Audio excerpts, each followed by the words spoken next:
You want to support Roland Martin Unfiltered? Be sure to join our Bring the Funk fan club. Every dollar that you give to us supports our daily digital show. There's only one daily digital show out here that keeps it black and keep it real as Roland Martin Unfiltered. Support the Roland Martin Unfiltered daily digital show by going to RolandMartinUnfiltered.com.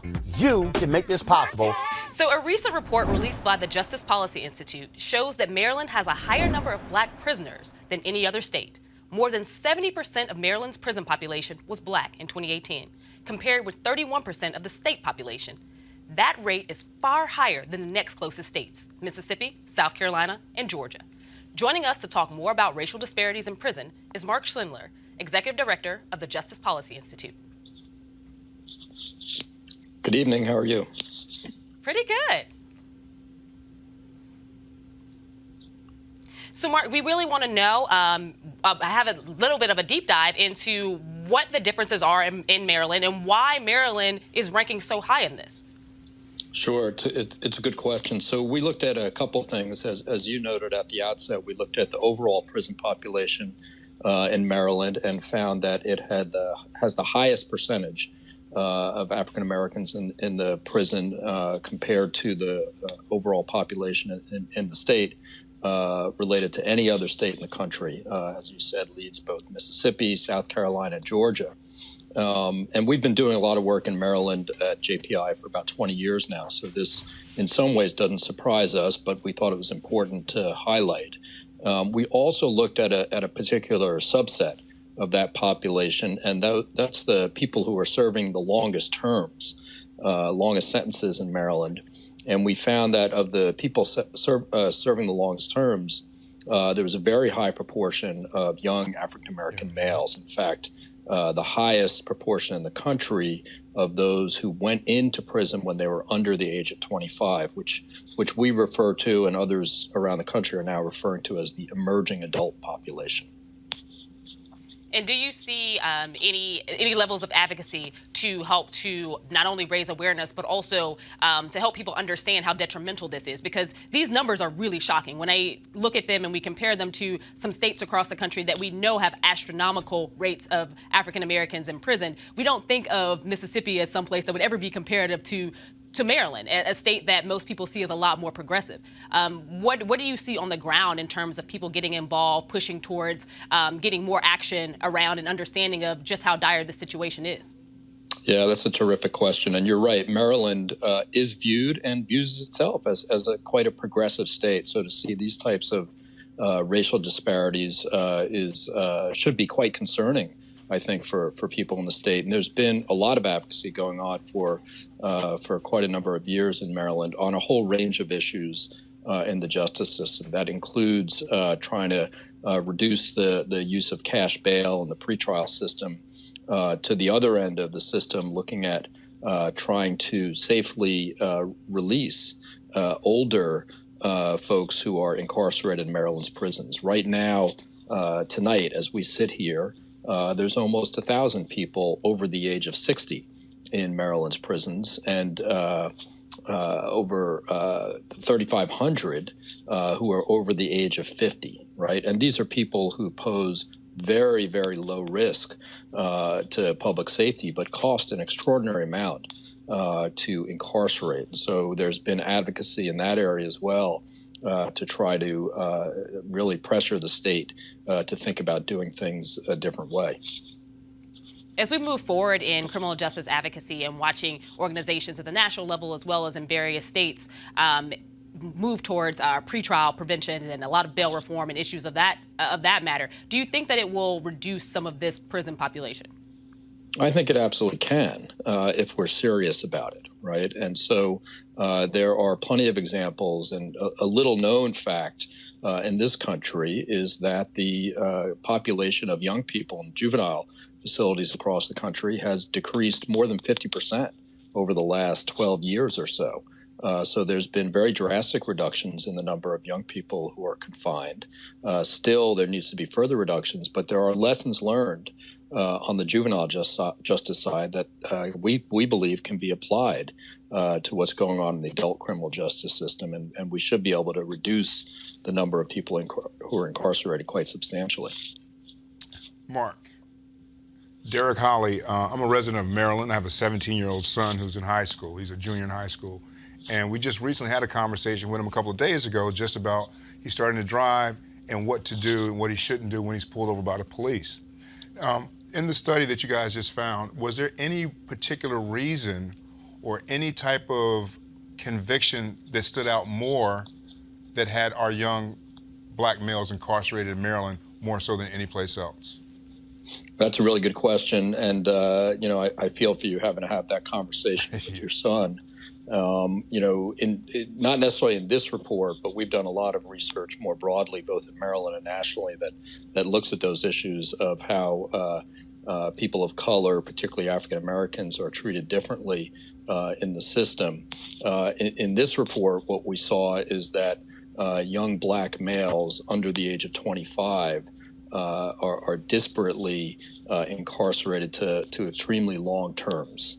And so in some ways, as I just mentioned, Maryland has a very high number of what we refer to as the geriatric population in prison. And when we think about the prison population, geriatric is anybody over the age of 50.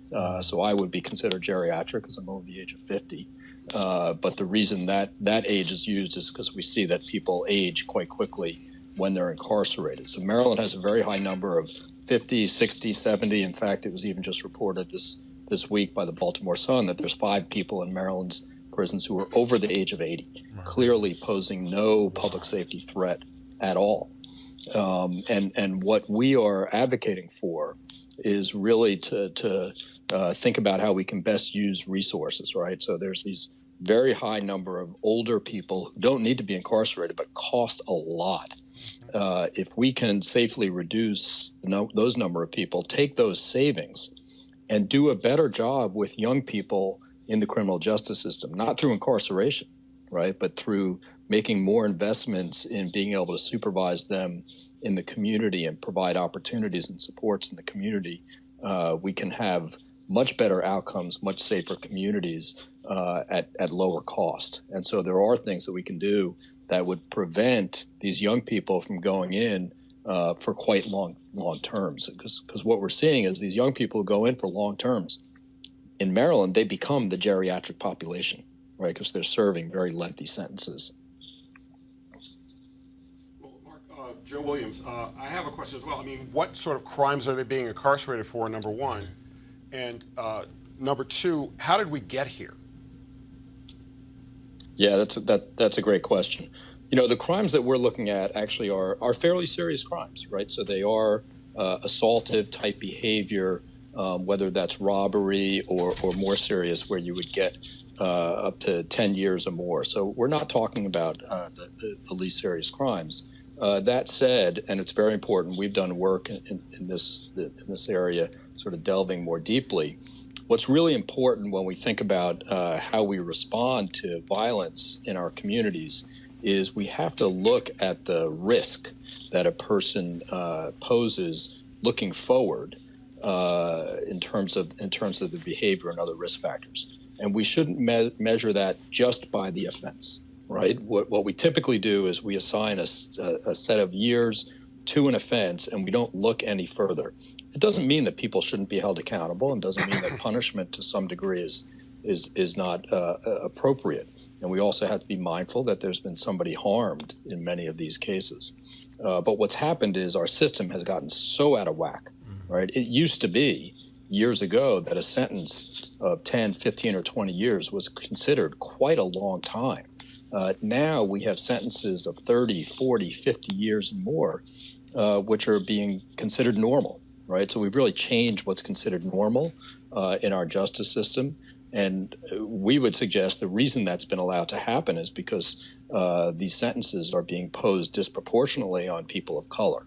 I would suggest that if most of the people who were incarcerated for long periods of time in Maryland look like me, white people, that we wouldn't have these very long sentences. We would figure out another way to do it that wouldn't result in people being incarcerated so long.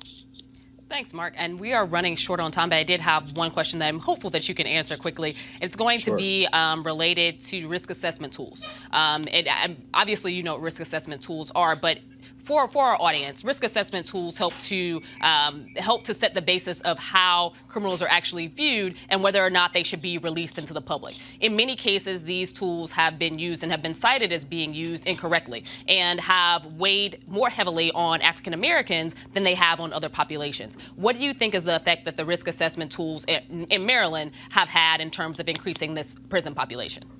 Yeah, it's an excellent question and one that we need to look at much more closely.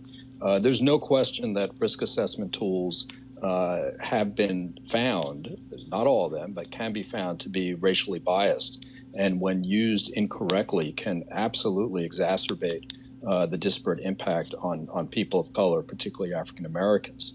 What needs to happen, it doesn't mean that we shouldn't have risk assessment as part of the decision making within our system, but it should be just one data point, right? It should be just one piece of information that is considered, and we have to be very careful that the information that's used for risk assessment is not biased in terms of the racial impact. And that is something challenging to do, but we have to do the hard work to do it, make sure that we're checking about how things are being applied. At the end of the day, the decision should be made by human beings, not by risk instruments, but it is information that at least should be considered. Absolutely, and thanks so much, Marc. My pleasure. Thanks for having me. All right, folks, back to our Roland Marc Unfiltered video in just one moment. All right, folks, it's the holiday season. This is when you think about spending time with family and friends. This is also when you count your blessings and support those less fortunate. This year, be a holiday hero and change someone's life forever. Right now, hundreds of thousands of Americans are sitting in jail without being convicted of a crime. Why? Because they lack the financial resources to pay their bail. Now, think about it. If you are arrested for any minor offense, you will be taken directly to jail. If you don't have bail money, you will stay there until a court date is scheduled. That could be days, weeks, or even months. Simply put, America's bail system is broken for people of color. Freedom should be free. That's why the Ebony Foundation has partnered with the Bail Project and is sponsoring the Home by the Holiday campaign. The Bail Project has helped bail out thousands of people over the years, and with your help, they plan to get 1,000 people out of jail by New Year's Day. And that, of course, would be a great holiday gift for many families. A donation from you today can change someone's life tomorrow. Now that you know the people of color represent upwards of 90% of the jail population across the country. Now, without bail, nearly 90% of those charged with misdemeanors pled guilty. Now, however, with paid bail, less than 2% receive the jail sentence. Sometimes justice needs just us. To join the fight, you can donate $25, $50 or more to help the Ebony Foundation bring our brothers and sisters home by the holiday. To donate, go to homebytheholiday.com. That's homebytheholiday.com. Now back to your Roland Marc Unfiltered video.